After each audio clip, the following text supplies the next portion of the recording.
Hi, this is Phil, and I'm here to make sure you know all about the Capes and Lunatics Patreon. Don't miss out on all new episodes of Wade's World, Boob Windows and Long Boxes, our Hard R movie reviews, and so much more, all completely uncensored. Access starts for as little as $1 a month, full videos when you pledge $3 a month. Check us out at the link in all of our show notes, or just go straight to patreon.com/capesandlunatics. Hope to see you there.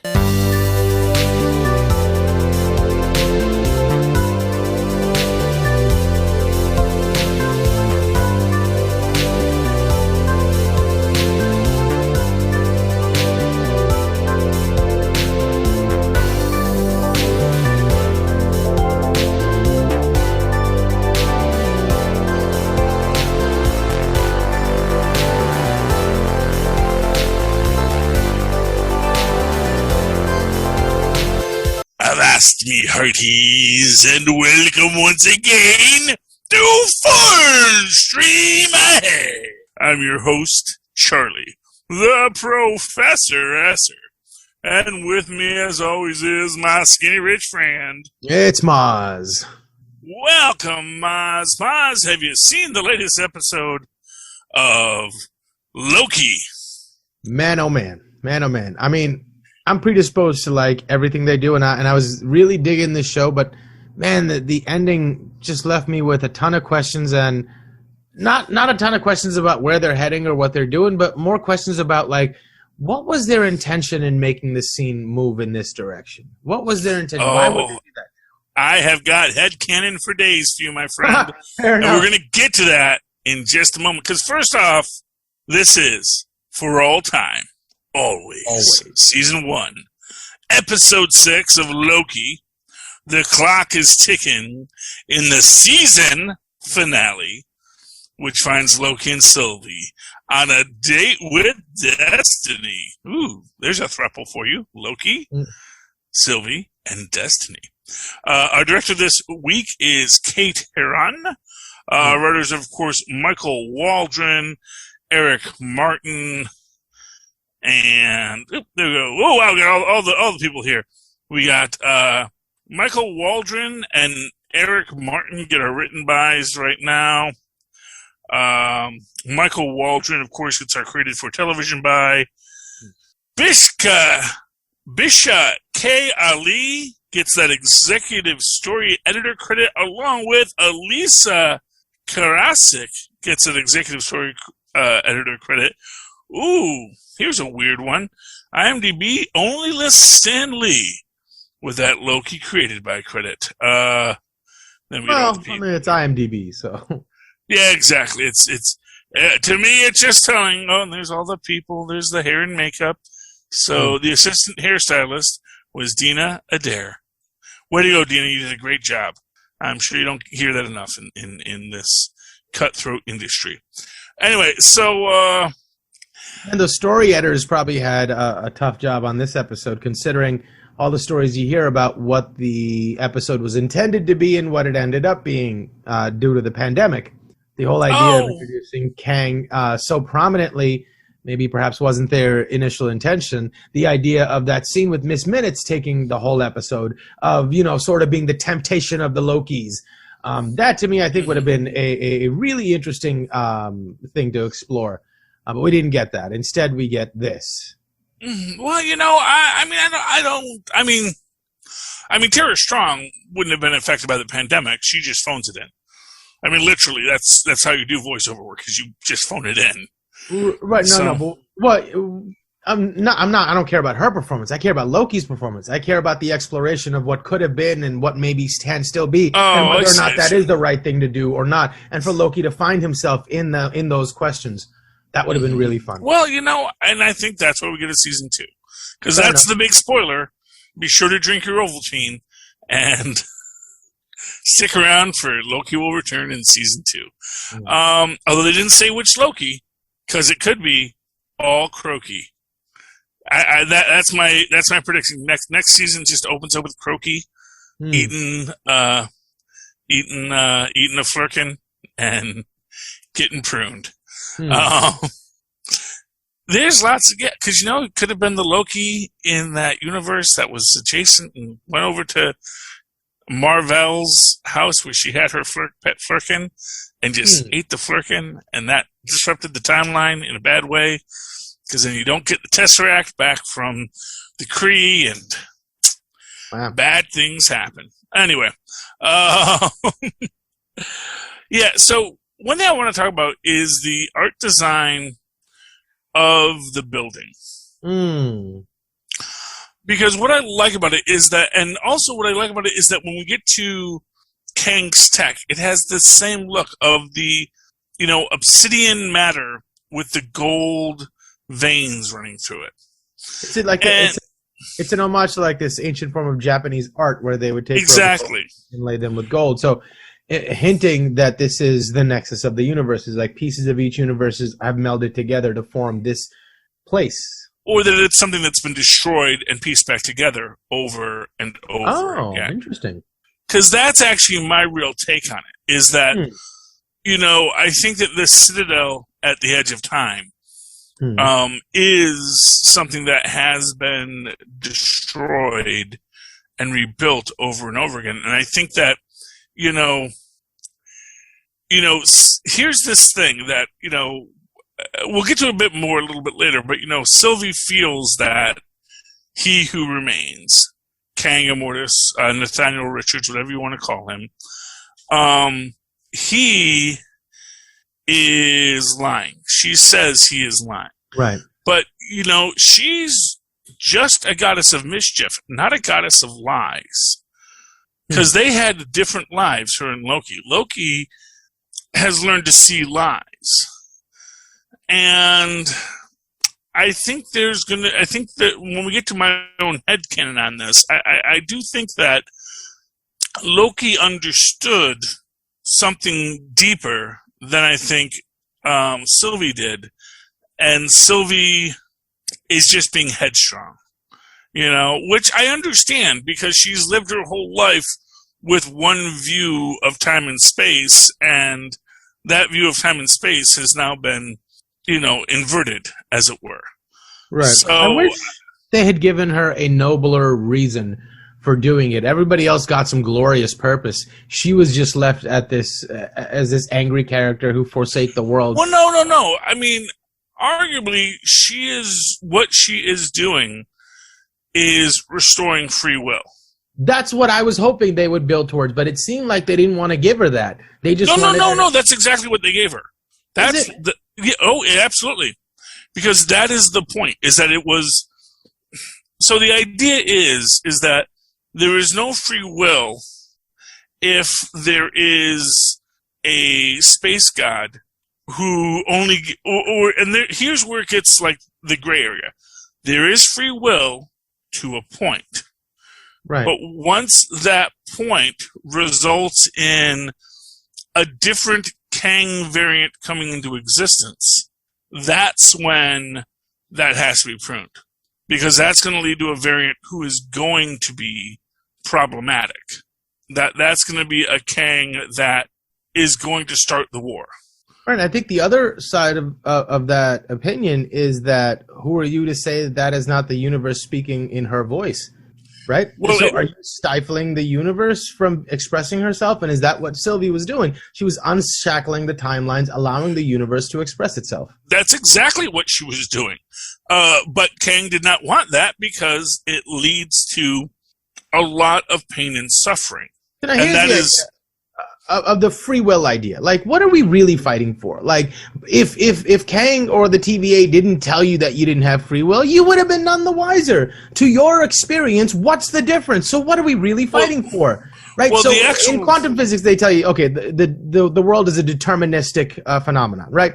So there is no free will. It's just that the levels of variables we cannot comprehend due to our mortality leave us in a place where we are indifferent to the fact that we have free will or not. We have the illusion of it, and that's enough for what we need it for. Beyond that is not, it's a pointless pursuit to think about. And from that perspective, why are we fighting Kang when, he's giving us this thing and allowing us to think that we have free will? Well, because the actual answer is because we do have free will, and that's the problem, is that because we do have free will, we're going to keep on making these choices. We're going to keep on creating these variant timelines. And those timelines eventually create Kang. Basically what happens is, so it's like, it's sort of the Watcher paradox, you know. So the story of the Watchers is they went out with their advanced technology and found primitive races and basically totally said, F the Prime Directive. Hey, space monkeys, you want some nuclear power? And then the space monkeys blew themselves up, and the space monkeys were real mad about that, as you might imagine. And then the Watchers are like, oh man, we effed this up bad. You know what? We should just observe and not interfere. Now, this is sort of the counter argument, where the space monkeys are going to develop it anyway. The space monkeys are going to... No, because that's the point. Eventually, in the 31st century, there is a scientist who discovers parallel dimensions. By the way, it's kind of funny. You see this, and it seems like kind of a parody of Rick and Morty, with this scientist finding the other scientists. And wasn't there a citadel full of Ricks as well? Yeah, well, it's all based on stuff that's come from the Kang mythos and the Reed Richards mythos and the entire Richards family mythos. So all that stuff for Rick and Morty actually does have an earlier iteration in the Marvel version. But as we're watching it play out here, I heard there's a lot of people like, hey, that looks like Rick and Morty. It's like, yes, it does. It looks exactly like Rick and Morty. Rick and Morty borrowed it from this beforehand, but that's okay. We're not gonna. It's not a competition. But the parallel universe versions were something that Marvel had been doing for a long time, and what we're doing here, we have these parallel universes, and of course, like they say, like when they first met, most of them were benevolent, but you just need that one evil Reed Richards. You just need that one Doctor Doom variant, and suddenly we can't all play nice and work along. One of them has to prove he's the bigger, badder, the Rickest Rick, and has to destroy all the other Ricks. Even though that is, and that's sort of what He Who Remains' point is that eventually there will be one Rickest Rick. There will be the one that figures out the way to destroy all the others and then holds the timeline hostage and can hold the timeline in place. So is the implication that Kang is intrinsic to the fabric of the universe? There has to be a Kang, so you can't kill him. But beyond the last multiversal war, all the Kangs were annihilated except for one. And since there was one Kang remaining, there was peace because no other Kangs would come into existence as long as there was one. Now you kill that one and the universe needs to birth a Kang or a multitude of Kangs because it's in a state of emergency. There's no Kang balancing the forces of the universe, essentially. Well, it depends on if Kangs are an intrinsic force like a Loki. Or is Loki the equal and opposite force to a Kang? Right. Or, you know, or is it just that that's just how it works? Is that because this being exists in an infinite universe, there's going to be infinite variations on him, and the evil ones are going to be so advanced and powerful that they're going to be these people that just seek to destroy and conquer. And, you know, when I bring up the Doctor Doom reference, that is not Whistling Dixie, as it were, because that's the idea, is that Kang is the descendant of both Richards and Doctor Doom. There's even some interesting little crossways storyline that when you get into time travel and birthing babies and Nathaniel Richards sort of spreading the original Nathaniel Richards, who, by the way, like I said, D.L. Hughley, lock him in to play the Reed Richards' father in the Fantastic Four movie, because that guy looks exactly like Nathaniel Richards, and I know him as an actor. He would be great at playing crotchety, evil, super genius Nathaniel Richards, who just doesn't give an F about anybody, because he's got glorious purpose before freaking Kang does. He is like, he was Kang, well, he wasn't Kang before Kang, except technically he is chronologically, but not in comic book wise. Although arguably he is, because he actually is older than Kang, because Kang doesn't show up until the 60s, and the original Franklin Richards was arguably giving birth to Reed Richards long before that. So it gets crazy when you get into timelines. But, and honestly, I would love that. And it's just a thing. D.L. Hughley was on the most recent To Tell the Truth. And I looked at the guy, like, dang, he looks like he could be the great-great-grandfather, the evil great-great-grandfather of, I'm blanking on his name now, the actor, Jonathan Majors. Oh, yeah. Like, oh man, yeah, if they were just, all black people, or at least, in that line, that he would be so perfect for this, because he has that look. But anyway, even got the little goatee, which is that's sort of this, that's one of my big pet peeves is when they decided to make a sort of a good variant Nathaniel Richards, they gave him a full beard. And they lost the goatee. I'm like, no, man, you can't just say now he's good. He has a full beard. He needs his evil goatee back. That's how we knew Nathaniel Richards. That's how he always was, and he was always evil. And so, yeah, because that's the idea, is that there are the variants, that we all have variants on multiple universes. And in those multiple universes, eventually they're going to create a Kang. And I'm guessing that's the idea, is that there is this dimensional rule about how you structure things, that we can do it to a point, but at a certain point it all has to come back to He Who Remains. And this is the idea, is that once you break the system, that multiversal war happens again. All the Kangs come into existence again.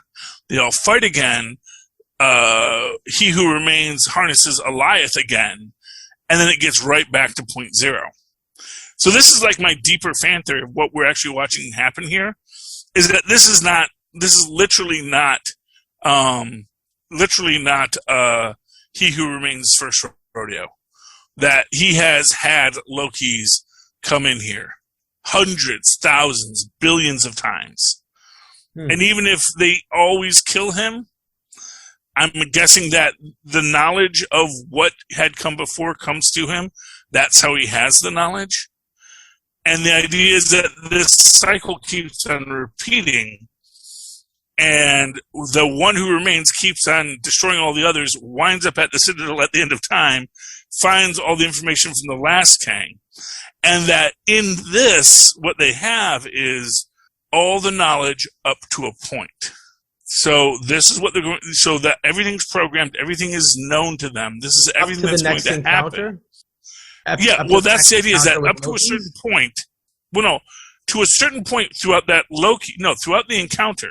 So even throughout the whole time that he's talking to the Lokis, they're all still following the exact patterns that all the Lokis are supposed to follow. So what was it that broke the threshold? Time. Eventually, they got to the end. This is my theory. They always get to this point. It's not. They always get to this point. The event that broke it. It's just, and they never take. The Lokis have never taken the deal. Huh. And they always, and that sometimes they kill him. And it's like this. Every time they kill him, he gets another couple seconds into the story where he knows this is when they kill him. And then, so the next time, it's going to go past where Loki, the one Loki gets pushed back and Sylvie's left with him and she goes to stab him. He'll know about that. Right. But then once it happens, that's when the splintering occurs. Because the idea is he's trying to get to this point where he can retire, and a Loki can take over for him. Because and the idea is that the Lokis are the one beings that can say, you know what, I can live with the illusion of free will. I can live with stomping out variance.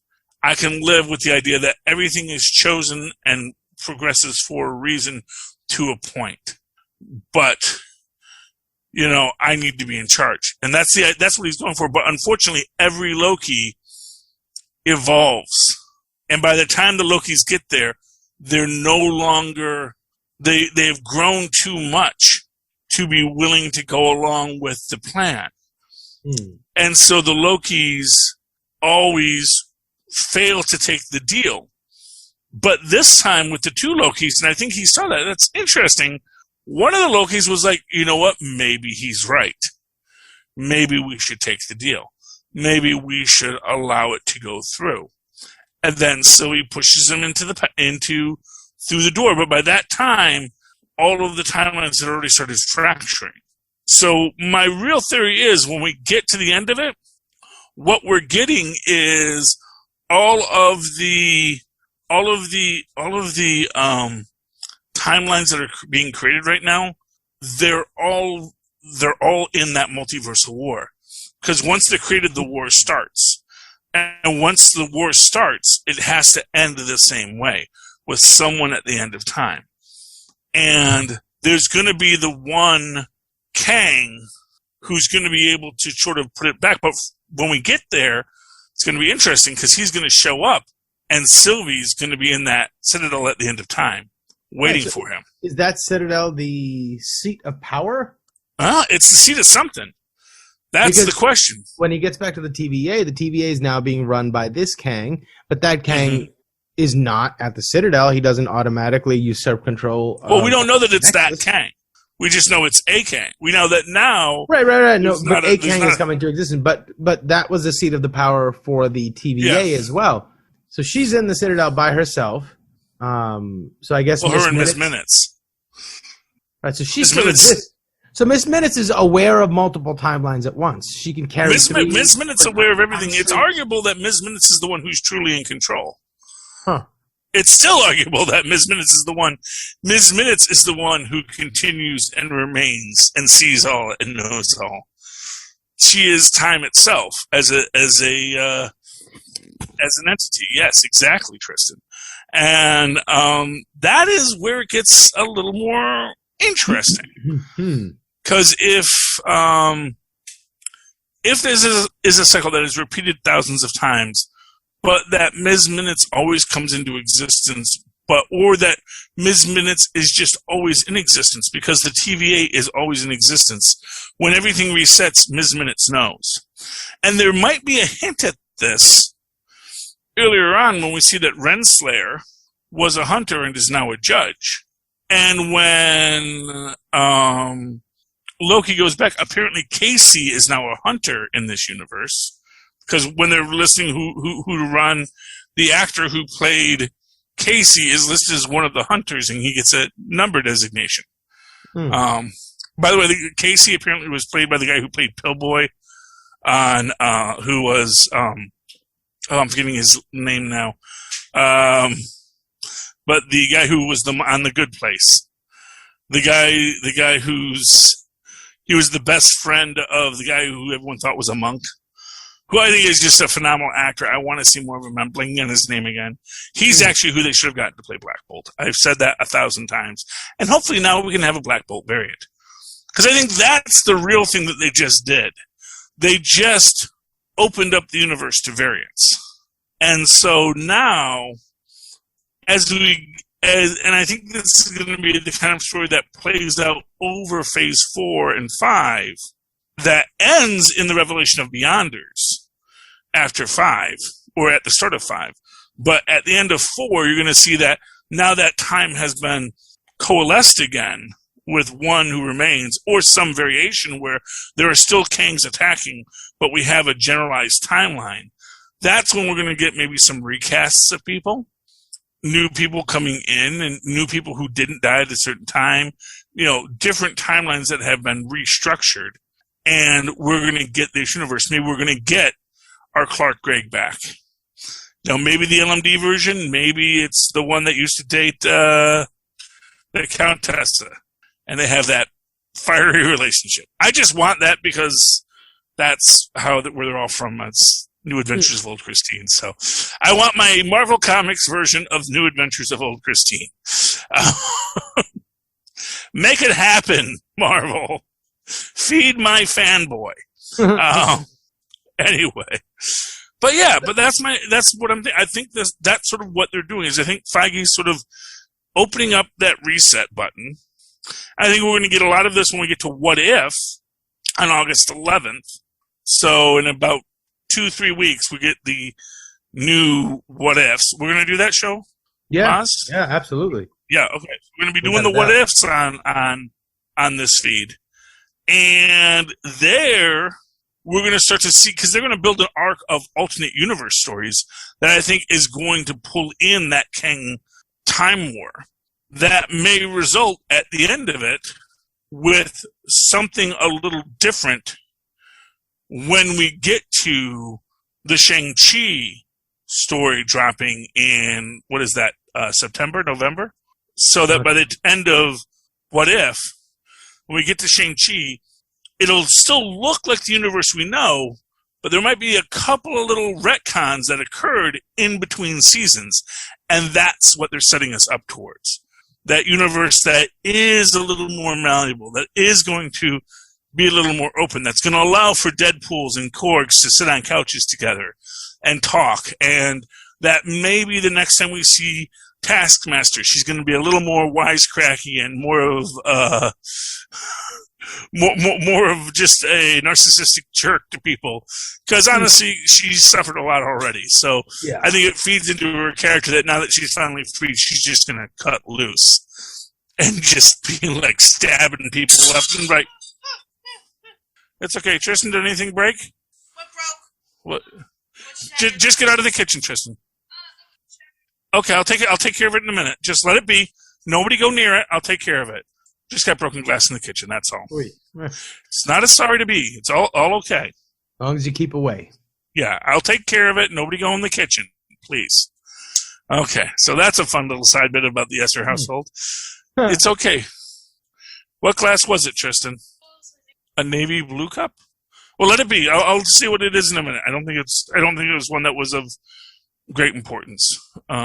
Hey, here's your opportunity to use that Japanese technique to fix that mug or glass. Or Yeah, whatever. all I need is gold. If I had melted gold, I could do that. Okay, it was one of the aquarium cups. Okay, that's fine. It's probably the one that was already a little broken anyway, so it's not a big deal. Anyway. So one other thing that I had sort of an issue with, I mean, obviously the portrayal of this version of Kang was a little jarring at first. I thought it was an interesting and nuanced performance by Majors, in that somebody trapped in this citadel by himself for this long of a time would probably act like that. I mean, it reminded me of a little bit in Interstellar when they come off of man's planet and they've spent 4 hours down there, but it's been 25 years in their reference point of time of Earth. And the guy that's been waiting in his ship above has spent 25 years waiting for them. And his mannerisms are so strange and weird. And Kang had a lot of that feeling in it too. So it felt natural for somebody in that state of mind. But they wanted us to be afraid of something. There was nothing to fear about Kang, right? So when Mobius gets back to the TVA, right, and he's like, oh, there's this big scary man coming, blah, blah, blah. And they want us to believe that he's genuinely scared. But there was nothing in that encounter that provided any bit of reason for anyone to be afraid of anything. It was completely just goofy and weird and like this. Okay. And if they wanted us to, if that was their goal to make us fear him or to make Loki fear him, then they could have at least played up the fact that this Kang was afraid of the other Kangs, right? But there was none of that. But no, but he didn't. It didn't carry. The level of fear that Loki carried out of that scene was unjustified. And I think it was just because the writers wanted him to be scared, but they didn't give us any real reason. Kang was not scary at all. There was no fear in that scene at all. I mean, he said stuff that should have been scary, but he said it in such a goofy way that you couldn't find yourself being afraid of it at all. Well, I mean, so to give you an example, I had made the comment a few times that this, the way he portrays him, actually upon rewatches, I think he's doing a little more Flip Wilson than Bill Cosby, but I do feel that he's got a lot of Bill Cosby's old, kind of a gravelly vibe. Some of the ways he talks. There's a lot of homage that reminded me. Yeah, there's a lot of things in there, and what I will say about it is the whole point of it is, at the end of the day, that no, Kang's not scary. Kang's the nice one. That's his point. I'm the nice one. Yes, right, I am. But at least that you're afraid, so that there's some reason for us to be afraid. No. The idea is that here's the thing. It's the Wizard of Oz. Sure. Okay, and it's meant to be a wizard. They get to the man behind the curtain, and he's just a humbug. And what his point is, yes, I'm just a humbug. You have no idea how many more humbugs I've killed. I basically committed genocide on the entire humbug race. And his whole point is like, my power comes from knowing what's going to happen. And I know that I'm at the end of my power. And I can make you all look like idiots for the next 20 minutes. That's fine. That's fun and enjoyable. But the fact of the matter is that whatever happens, we're going to get to that point. I'm going to be powerless. You're two Asgardian gods. One of you is going to kill me. And this entire cycle is going to start all over again because I've done this 1,000,000 times before. And you think this is going to change things. It's not. It's just going to cause more chaos, entropy, death, and pain. Right. And that's how it's going to end up at the end. Yeah, but is that enough to like have Loki freaking out, or his reaction at the end? Yes, because Loki understood what he was saying. Yeah, I guess. I just didn't think. Here's the thing: Loki understood. Okay, well, I mean, and that's everyone gets their opinion, and that's good, and it's fine that we have different opinions on what makes a good story, because otherwise every story would be exactly the same, and there would be no good stories because it'd all be exactly the same. To me, it worked because I understood that Loki saw through it. Loki understood that as much as this guy was fibbing, and he was fibbing, Loki knew the guy was fibbing. Loki knew the guy was playing him, but he also knew that, at the end of the day, it really doesn't matter if he's fibbing, because I know what he says is true, that if we don't take over the TVA, and here's the real idea of this, if you don't take over the TVA, there's going to be so many more people who are going to have to live and suffer and die in this timeline. Because the only reason why this timeline is less murdery is because of the TVA. But that once it becomes all-out multiversal war, entire universes are going to get decimated by various That's already happening now. They wrecked Sylvie's universe. Well, no, they're not wrecking whole universes. They're wrecking small parts of universes in only one section, just to prevent Kangs. And again, which is why, again, it kind of has to be geared to what's going to eventually get to Earth and affect Kang creation. What is going to cause another Kang to pop up somewhere else? That if our only goal is just to minimize Kangs, then actually they don't have to do nearly as much as they otherwise might have to do. If they were just trying to make a one universal situation, then yes. If they were like eugenicists, like, no, there's only one right timeline. No. He says, no, we just don't need any more Kangs, because the Kangs cause far more destruction within the timeline than just pruning these little variants here and there, these little portions of space and time that might have led to a variant. But it seems to me that what they're doing is, because when you see at the end when the universes do branch out, the sky is filled, or whatever substrate it is filled with these branching timelines. So, and not every one of them is creating a Kang, right? So essentially they're limiting what the universe can be to a great degree to stop this. It's like killing all of Germany to stop Hitler, right? Like, well, yeah. That seems like what they're doing. Well, except again, it is, and what I will say is, it's more aligned to making sure only one Hitler shows up instead of a million interdimensional Hitlers. Right, but okay, if we're going to use that analogy, then it's sort of like saying that they keep the world permanently in 1940 before the war starts. Well, yeah, that's their solution. That is their solution. The world never gets to progress and evolve into modern society. That's what they're doing, and that's what seemingly everybody thinks is the good guy's side. The world gets to progress, the world gets to progress. Not the universe, but our version of the universe gets to progress. Well, no, the multiverse. No, but the multiverse doesn't, because you look at what happens at the end. There's so many more universes that want to exist, that should exist, and we're clamping all of them down for the off chance. That's what I'm saying. But you're clamping the multiverse down. Limiting the multiverse, right? So so let me. That's what you meant by when I said universe. You meant multiverse. I gotcha. Yeah. So in DC, they had this thing where they had there were only going to be 52 alternate universes in the DC universe. But as soon as they put a number, because traditionally in the Marvel universe, there's always infinite numbers of universes. Because in the classic Marvel universe, we're always in the Time War. The Time War never ends. There was no moment where we do get an Immortus, but that Immortus exists at the same time with Kang, and there's also multiple variations on Immortus. So essentially what we might be moving towards is a more comics accurate Marvel Cinematic Universe, where that multiverse is going to be the reality. That it's no, now things are going to be different. That Sylvie will have enacted the change that she wanted to see in the cosmos. That's the question. That's what we're moving towards. That's what we're going to see what happens. The funny part is she didn't end up destroying the TVA. No, that was her goal. That was her goal, and it's not something she has the power to do. Although maybe she is if she is the one at the end of time, and she can control what goes back, maybe that's why it's gone from the 3 to the 1. Why maybe she is the one controlling things. She's the one who remains now. Does she have control over Miss Minutes? We don't know exactly who.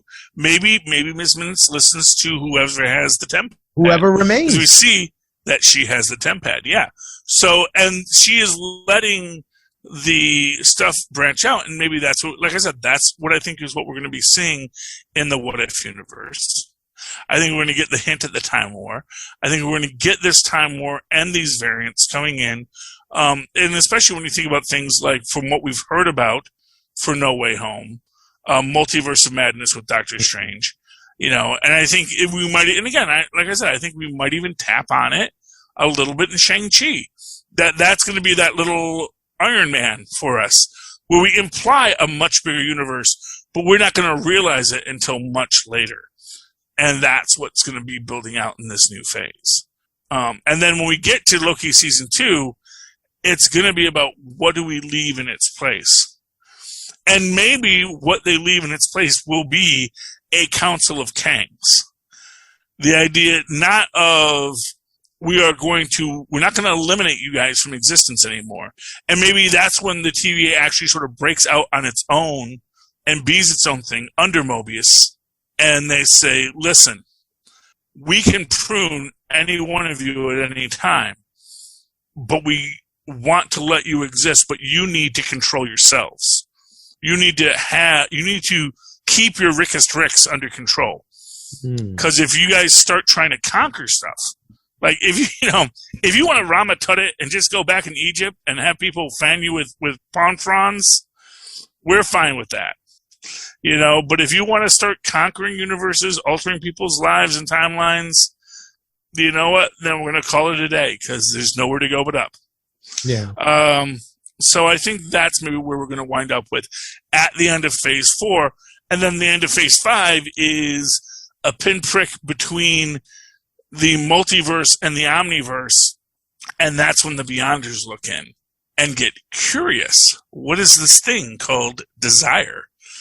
And that's when we get Secret Wars, baby. That's what we're all moving towards in the long run, anyway. That's the hope. That's what I'm rooting for. We're going to see what happens. The other thing that bothered me was man, Mobius just found out he was a variant. He just freed himself from the shackles of these, TVA restraints, and now he comes back and he has no idea. He's back to his I'm a TV agent made by whoever he thinks made him now in this version of the universe, but he doesn't have his freedom anymore, and that was sad. Well, yeah, and we know that's going to be one of the motivating aspects of Loki's adventure next season. Because he's got to get his friend back. Yep. I know you're in there somewhere, Mobius. Come back to me, baby. Come back to me, bro. I want to reach you.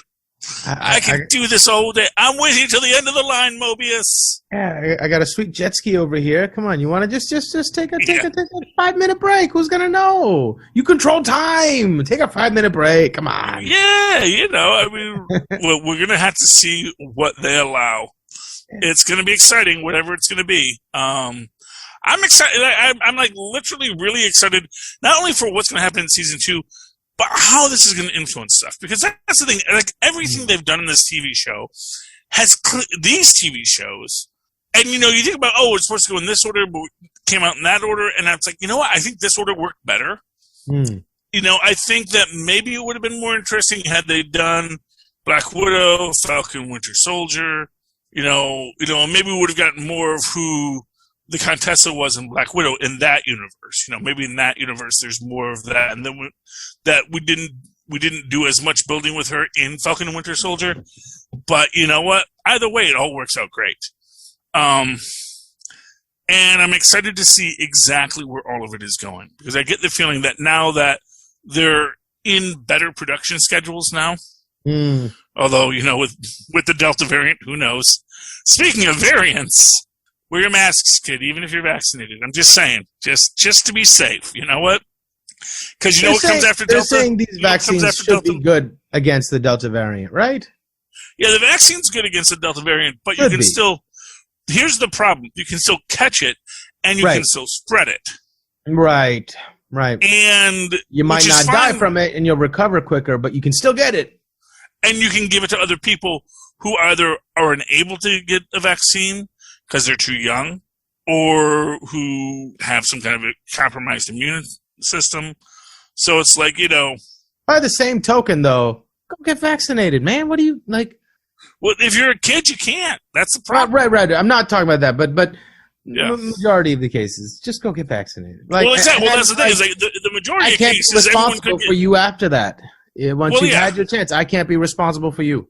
And that is how I feel, too. It's like, honestly, at a certain point. And I hope that if you have a kid who's unvaccinated, that you're being really careful with them. But that's why I still, I'm going to put on, it doesn't hurt me to put on a mask when I go into 7-Eleven. Sure. And when I get home, everyone's vaccinated. We're all good. We can all be around here. No masks, and it's great. But I was going to say, after the Delta variant, then we get the Gamma variant.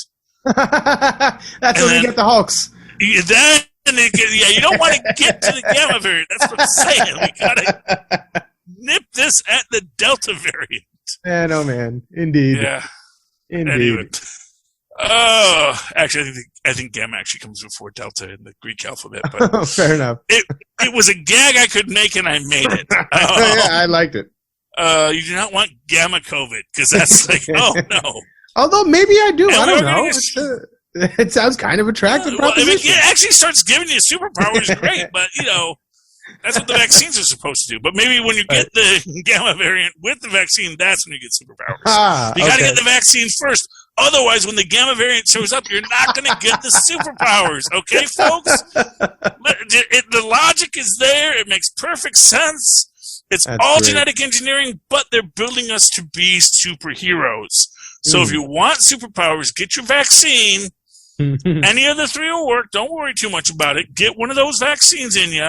And then if you get the Gamma variant, you just won the superhero lottery. You're going to grow wings. You're going to start flying. It's going to be great. X-ray vision. Do what you need to. Okay. There we go.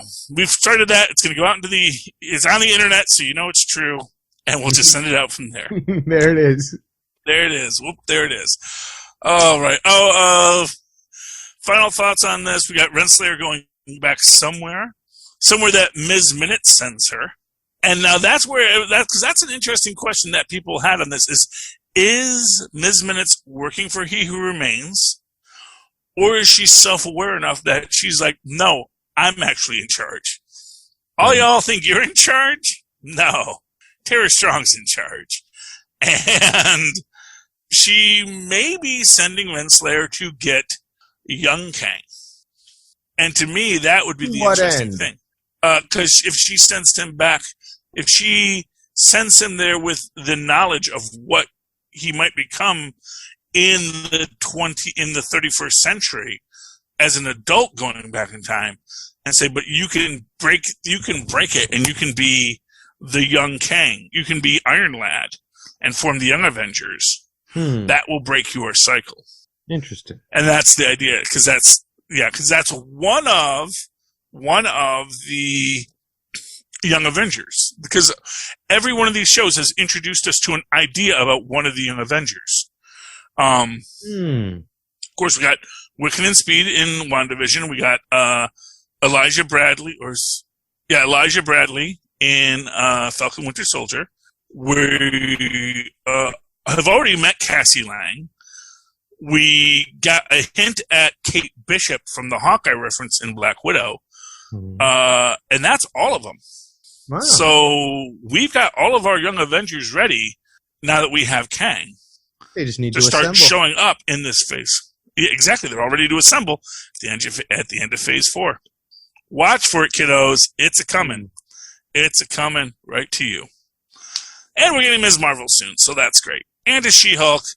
And apparently, what's his name? Charlie Cox had to cancel an appearance because he had to go and shoot something at the same time as they were doing reshoots on Spider-Man. So love it. Don't know why I'm doing that, but I guess I got some reshoots, and I was like, they might have him show up in She-Hulk too. So, although honestly, for She-Hulk, I hope they have her go up against Foggy. Because Matt is just a really bad lawyer. Right. He is not a good lawyer. He is so bad at being a lawyer. Like Foggy and Jen they're on par as superhero lawyers. Senor Foggy Law. Matt Murdock. Yeah, Matt Murdock is not a good lawyer, but that's okay. Right. Yeah. He can punch people, and that's all he needs to do. We need that too. All right, Mozz. Any final thought tonight, Mozz? No, all in all, great show. I'm excited to see Jonathan Majors do his thing. He's a brilliant actor. Even here, he was great. I thought the choice of what they did to him, maybe not up to him, wasn't the best choice that serves the narrative in the best possible way. But what he did and what he was trying to do was really great. I did get a sense that it was like a self-indulgent actor taking a moment to be an actor as opposed to serving the narrative. So, it is what it is. But maybe it'll mean something more when we get the mirror reflection of what the other side of this is, and it will give value to this performance in hindsight. So that's what I'm hoping. Yeah. And I do think that is exactly what you're going to see, because I think the next time we see Jonathan Major, he will not be this Kang. He will be young, fresh, ready to conquer Kang. Yeah, fresh out of Egypt after. What I'm saying is I need him to be so good that he needs to earn back what he lost with this performance. That's for me personally. Well, there was I think it was a Jackie Chan movie. I could be wrong, but I thought it was a Jackie Chan movie. It might have been a Chow Yun-Fat movie, but basically, and the idea is this variant goes through all the alternate universes, killing himself. Ooh. Because every time he killed one of his variants, then their chi was spread among all the other variants that still existed until it was him and one other variant. And of course, the variant the last of the variants is, ironically enough, just the schlubby fat guy. But now, because they both have that equal chi, and now they can harness the chi. So he's the schlubby fat guy, but he's got to face off against his ripped self. But he's got the same kind of chi powers. So, Oh, that's cool. What a great idea. I'm probably wrong that it's a great idea. I only know it from, I've heard of it. And it's like, that's such a great idea. I'd love to see the movie. I actually have never seen the movie, and I don't remember what it's called. I gotta look that up now. I think it was a Jackie Chan movie, but it could be someone else. It could be another one of the big martial arts stars that were coming out of Hong Kong, because it's definitely a Hong Kong action flick, or maybe a Japanese action flick. But it's from the Asian market that got repurposed for America. It was I want to say it was just after Crouching Tiger, Hidden Dragon kind of thing. It was like the sci-fi version, and it's got a great premise and that idea, and so that's the idea. Is like this variant. Like I said, this variant is the old tired variant. Like, he doesn't look as old as he is, but he's basically a senile old man in this one. And the next time we see him, he's going to be a very different Kang. And I think that you're going to get that scene where someone goes up to him thinking he's the jokester, and it's like, no, that's not who I am. Instant vaporization, exactly. That is, I think, where we're going with that. It's, this isn't, it's not the King you're looking for, but anyway. All right, Mozzie, how can people find you? Well, they can email me at mozzmanzor@gmail.com or find me on Facebook under Mozz Manzor. That's MOZZMANZOOR. Thank you so much.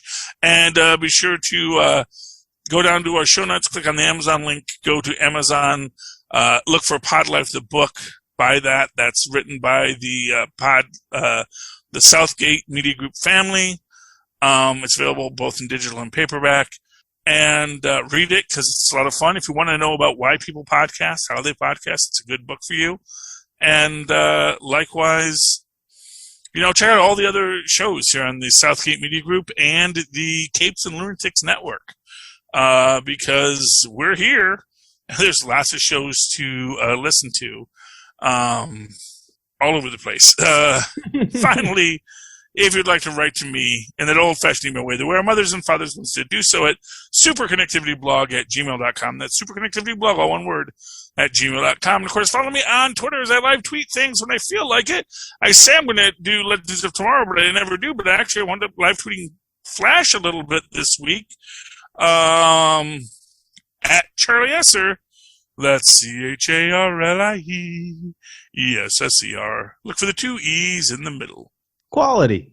Bing. Thank you, Mozz. Don't make me wait for it, Mozz. All right. It's the delay. It's the delay. Always the delay of the gratification. Oh. All right, you filthy landlubbers. You come across the bounding main of the internet to another end of our tumultuous tale. Be sure to tune in next week as me and me first mate Mozz look at the assemblage of this whole Loki mess. On full stream ahead. Arrgh.